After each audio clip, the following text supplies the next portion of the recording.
Hello, YouTubers. Welcome to Level-Headed News. This is your host, Brenda. I have 3 episodes that I'm going to bring you here on the first day of January 2017. Happy New Year to you.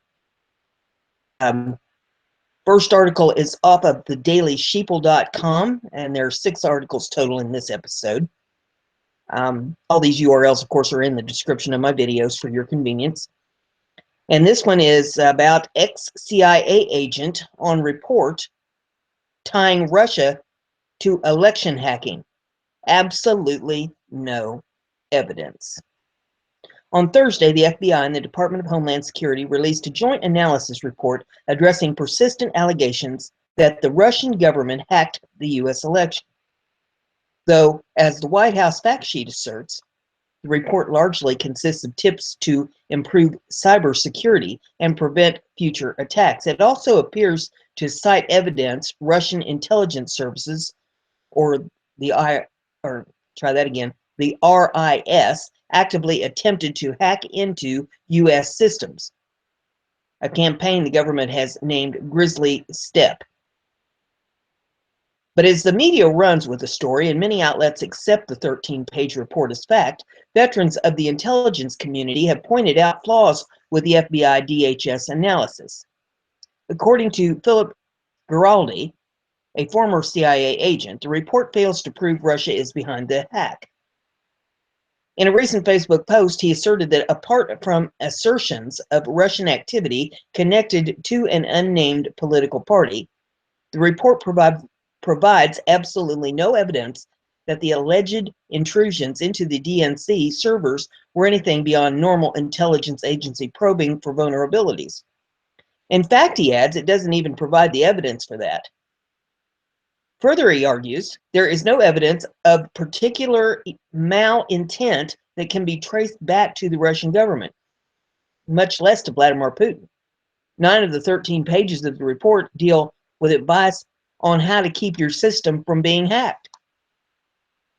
A former U.S. Air Force cyber warfare operations officer and founder and CEO of cybersecurity firm Dragos, explains the report is confusing because it states clearly on that its intention is to aid defenders of the U.S. However, the report makes a point of declaring RIS guilty, veering away from the stated public service goals. Lee highlights this convolution, highlighting 2 alleged groups included in the report. Evidence of the attribution. The White House and the DHS FBI clearly laid out that this report is meant for network defense, and then the entire discussion in the document is on how the DHS FBI affirms that the APT-28 and the APT-29 are RIS groups that compromised a political party. But that's not the only problem. As Lee points out, the report notes that the FBI has previously refrained from naming specific actors as joint analysis reports, but does so for the purpose of this investigation, claiming they can confirm indicators of an attack from private distribution. Yet the Grizzly Step report reads like a poorly done vendor intelligence report, stringing together various aspects of attribution without evidence, Lee writes. Jeffrey Carr, a cybersecurity consultant and author of Inside Cyber Warfare, has bluntly rejected the allegations contained in the report. It merely listed every threat group ever reported by a commercial cybersecurity company that is suspected of being Russian-made and lumped them under the heading of Russian Intelligence Services, or RIS, without providing any supporting evidence that such connection exists. And shies away from fully disregarding the report, issuing a thank you to the government operators who did a fantastic work and tried their best to push out the best information. But he also has words for those who conducted the sanitation of that information and the report writing. Addressing the report's list of alleged RIS groups, Lee points out that the list contains both the names of hacking campaigns and types of malware. He explains the list of reported RIS names include relevant and specific names, such as campaign names, more general and often unrelated malware family names, an extremely broad and non-descriptive classification of capabilities. This, like the report's jumbled intentions, confuses the data, Lee explains. It was a mixing of data types that didn't meet any objective in the report and only added confusion as to whether the DHS FBI knows what they are doing, or if they are instead just telling teams in the government, contribute anything you have that has been affiliated with Russian activity. Lee also criticized the report for its failure to distinguish between data gleaned from the private sector versus the public sector, noting these different types of intelligence bear different confidence ratings. Always tell people where you got your data. Separate it from your own data, which you have a higher confidence level in having observed firsthand. And if you are using other people's campaign names, data, analysis, etc., explain why so that analysts can do something with it instead of treating it as random situational awareness, he advises.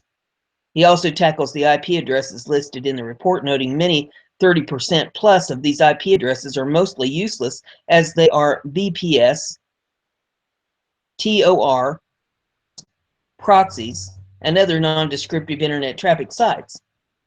He explains that in order for the addresses to be valid indicators of an attack, they must contain information around timing, such as when were these IP addresses associated with the malware or campaign, and when were they in active usage.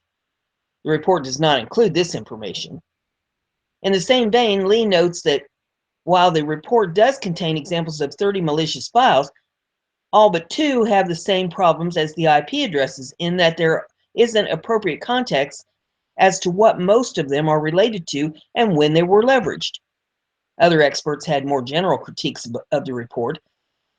McAfee, founder of the well-known McAfee antivirus software and former Libertarian Party presidential candidate, argued that the hackers from countries besides Russia could have intentionally made the attack appear Russian.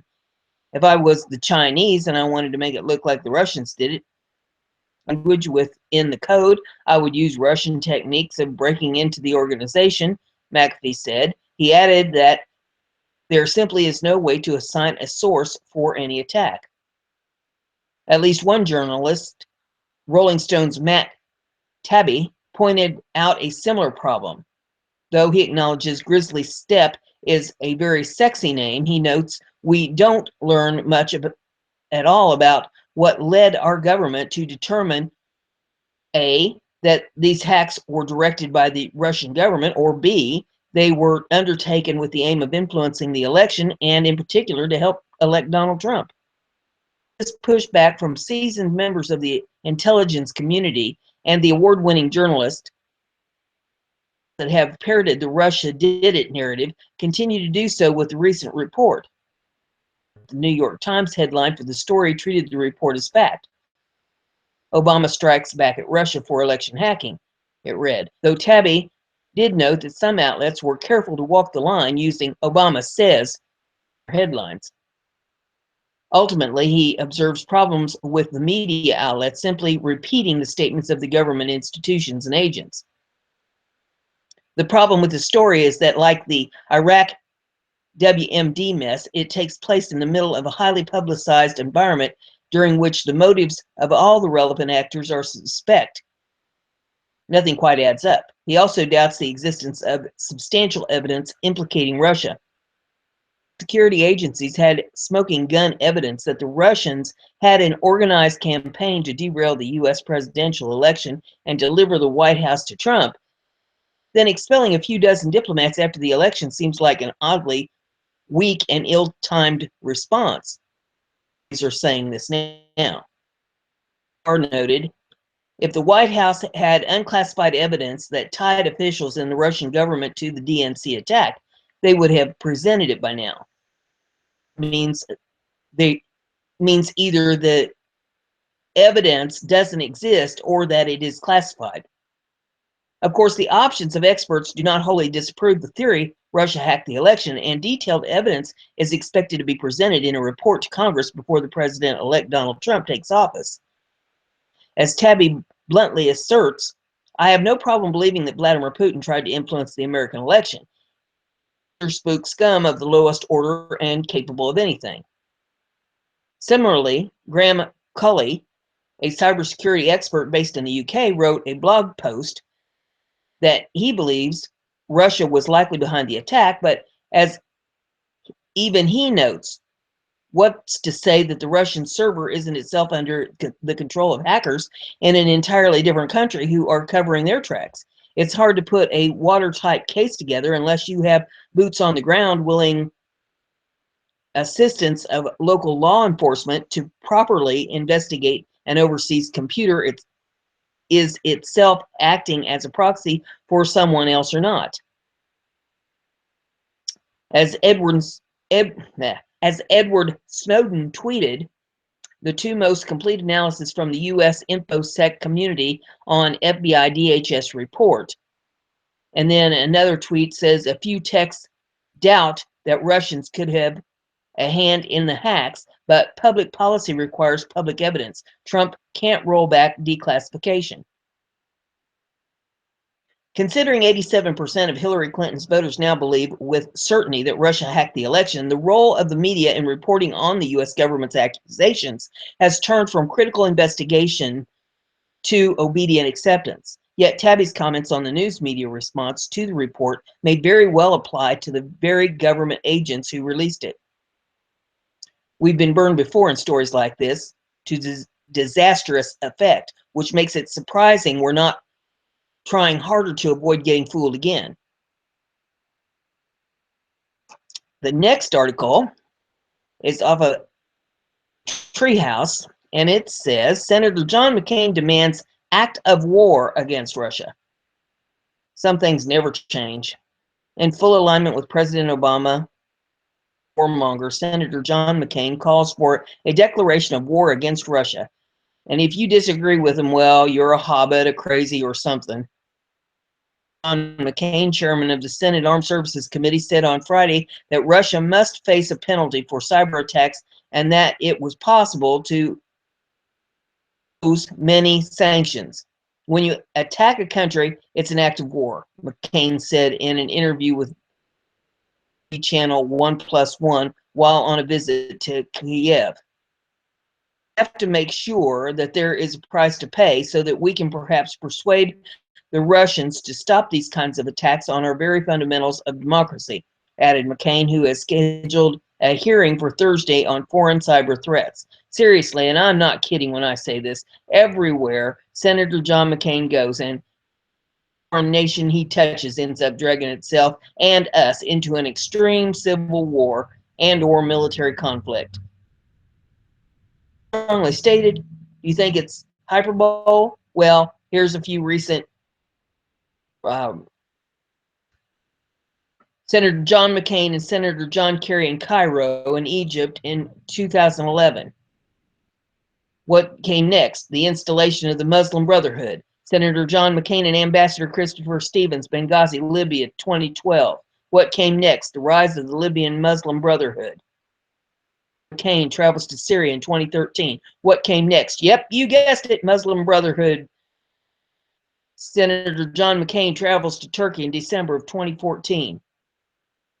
Yeah, same. And today, Senator John McCain is in the Ukraine talking about going to war with Russia. How do you think that's going to work out for you? Tabs off of BizPack Review. Trump amused. CNN and NBC for such fools. Fox News totally gets it. Donald Trump took another jab at liberal mainstream media and had fun doing it. CNN and NBC over their gullible coverage of the purported new Cold War between the United States and Russia. Trump playing CNN and NBC for such fools, but praised Fox News because they totally get it. Trump sent the tweet shortly after Russia announced it would not retaliate against the U.S. for ejecting Russian diplomats from the country and imposing other sanctions. An observer slammed President Obama for his toothless sanctions and wondered why he waited so long to act if he has proof, as he claims, that they had interfered with the U.S. election through cyber attacks. Ever since Hillary Clinton lost Liberal media outlets CNN, NBC, MSNBC have run hysteria-inducing stories around the clock claiming Russia swayed the election. In contrast, Fox News has expressed skepticism that Russia hacked the election, saying we need to see concrete evidence before jumping to conclusions. MSNBC has repeatedly blasted Trump as a stooge of Vladimir Putin simply because he refused to publicly insult the Russian president as a thug and accused him of rigging the election. Don't seem to realize that unlike outgoing Obama, Trump actually has to work with Putin for the next 4 years. So it's not his or the country's best interest to antagonize Putin before he even takes office. The liberal media hysteria is probably why incoming White House press secretary Sean Spicer said Trump may replace White House press conference with Twitter chats and Facebook town halls in a bid to cut out biased media filtering of the news. In response to media's decision to act as judge, jury, and executioner concerning Russia, Trump said he will weigh all the evidence first, which neither Obama nor the media have presented, before drawing a conclusion. Meanwhile, Putin won the week when he reacted to Obama's sanctions by doing the opposite of what a thug would do. He sent warm New Year's wishes to Obama and Trump and invited the children of U.S. diplomats to a party at the Kremlin. Who was awarded the Nobel Peace Prize in 2009 before accomplishing a single thing, could take a few lessons in diplomacy from Putin. The next article I have for you, Conservative Tribune, and it says WikiLeaks. Obama's actions against Russia may have violated international law. Now I'll get my hamster to so that I can read it to you. Poor little thing. He's starting the new year off rough. Here we go. Says WikiLeaks issued a tweet Thursday suggesting that President Barack Obama's punitive measures against Russia were a violation of the Vienna Convention. Russian diplomats from entering into 2 diplomatic properties in the U.S. is likely violation of the Vienna Convention, an agency wrote. As reported by CNBC earlier on Thursday, the president expelled 35 Russian diplomats and closed 2 Russian compounds in New York and Maryland in response to an alleged campaign by Russia against American diplomats in Moscow. Moreover, the president reportedly announced retaliatory sanctions against Russia as punishment for having allegedly interfered in the 2016 presidential election. The Russian embassy in Canada later issued its own statement regarding Obama's punitive measures by retweeting a tweet by the Russian-controlled news agency Sputnik that cited the WikiLeaks claim. And it's going to try to play some video here. I wish it wouldn't do that, but you know how these things work. And we'll try to get this shut down. There we go.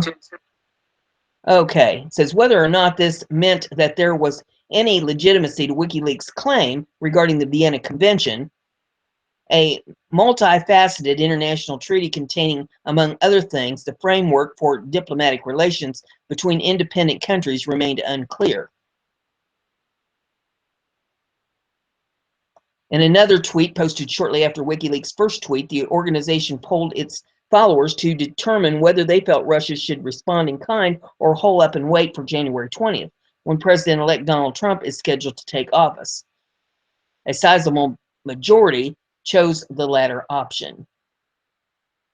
The president-elect has repeatedly insisted that he was willing to both work with Russia and also put aside allegations that the nation meddled in the presidential election.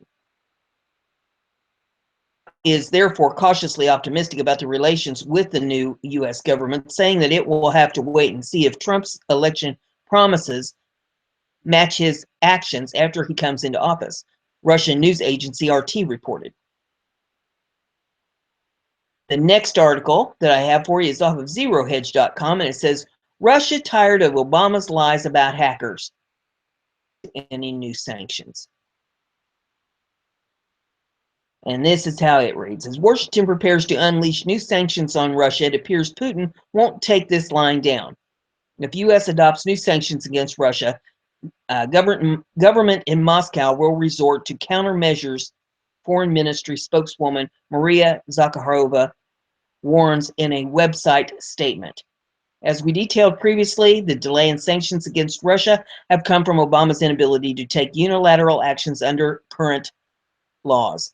While Obama previously signed an executive order that would allow him to freeze the assets in the United States of people overseas who have engaged in cyber acts, it only applies to actions that have threatened U.S. national security or financial stability. Further, per a senior administration official, use of the existing law would require 1, actual election infrastructure to be designated as critical infrastructure, and 2, the administration to prove that such infrastructure was actually harmed, conditions which the National Security Council say have not been met.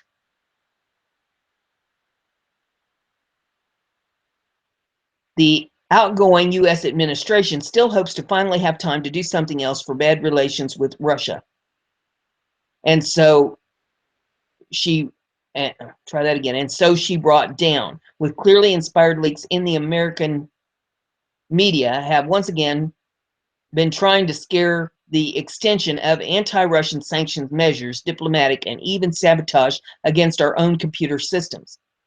And this last Christmas greeting from the Obama team, already preparing for eviction from the White House, cynically wants to present a reaction to certain cyber attacks from Moscow.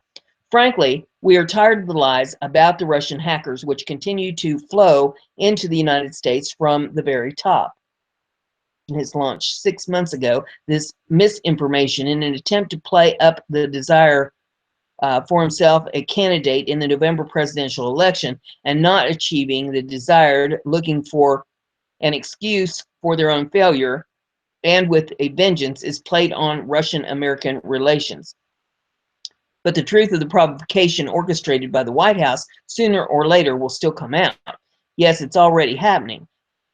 How else to December 8th reported the state of Georgia State Secretary Brian Kemp. He said that the authorities in the region followed where came hacker attack on its electronic system of vote counting shortly after the election. Footprints led to the computer at the U.S. Department of Homeland Security. This information quickly tried to cover up the stream of new anti-Russian charges that do not contain a single proof. It only remains to add that if Washington really takes new hostile steps, it will get the answer. This also applies to any action against Russian diplomatic missions in the United States, which immediately ricocheted on U.S. diplomats in Russia. Perhaps the Obama administration is quite indifferent to what will happen to the bilateral relations, but the story is likely to forgive her behavior on the principle of after us, the deluge. In other words, Europe is about to get screwed again. The next article that I have for you is off of Infowars.com, and it says Washington Post stirs fear after false report of PowerGrid hack by Russia. Story quickly falls apart after investigation finds claims to be inaccurate. The Washington Post reported Friday that the U.S. power grid had been hacked by the same Russian actors accused of breaching the DNC. The only problem, the grid wasn't hacked. According to the report, malicious code associated with Grizzly Step, the name given to Russian hacking operations by the Obama administration, was found within the system of a utility company in Vermont. Did not actively use code to disrupt operations, according to officials who spoke on the condition of anonymity to discuss. The discovery underscores the vulnerabilities of the nation's electrical grid, the article states. The code, which was not specifically identified by the Post, was released by the FBI and DHS in Joint Analysis Report, or the JNC, Thursday regarding the tools and infrastructure of the accused Russian hackers. The report provided a way for network administrators to examine their system for malicious activity and other indicators of compromise, or IOCs. As the news stirred fear among Americans across social media, members of the cybersecurity community immediately questioned the validity of the report. Matt Talt, a former member of GCHQ, the UK's NSA equivalent, quickly noted that attribution, or the process of discovering who done it, would almost certainly not be accomplished in less than 24 hours.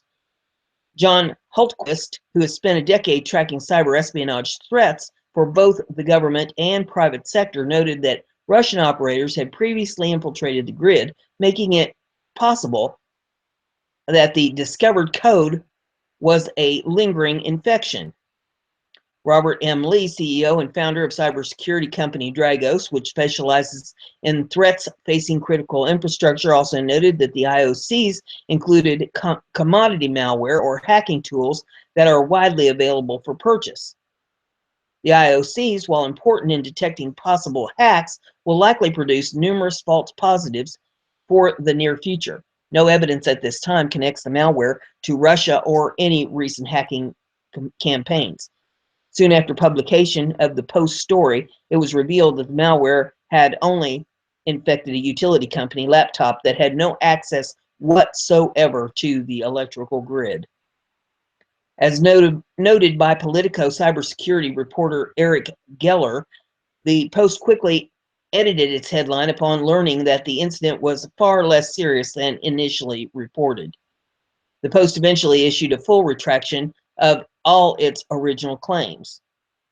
There's an editor's note here. It says an earlier version of this story incorrectly said the Russian hacker had penetrated the U.S. electric grid. Authorities say there is no indication of that so far. The computer at Burlington Electric that was hacked was not hacked to or not attached to the grid.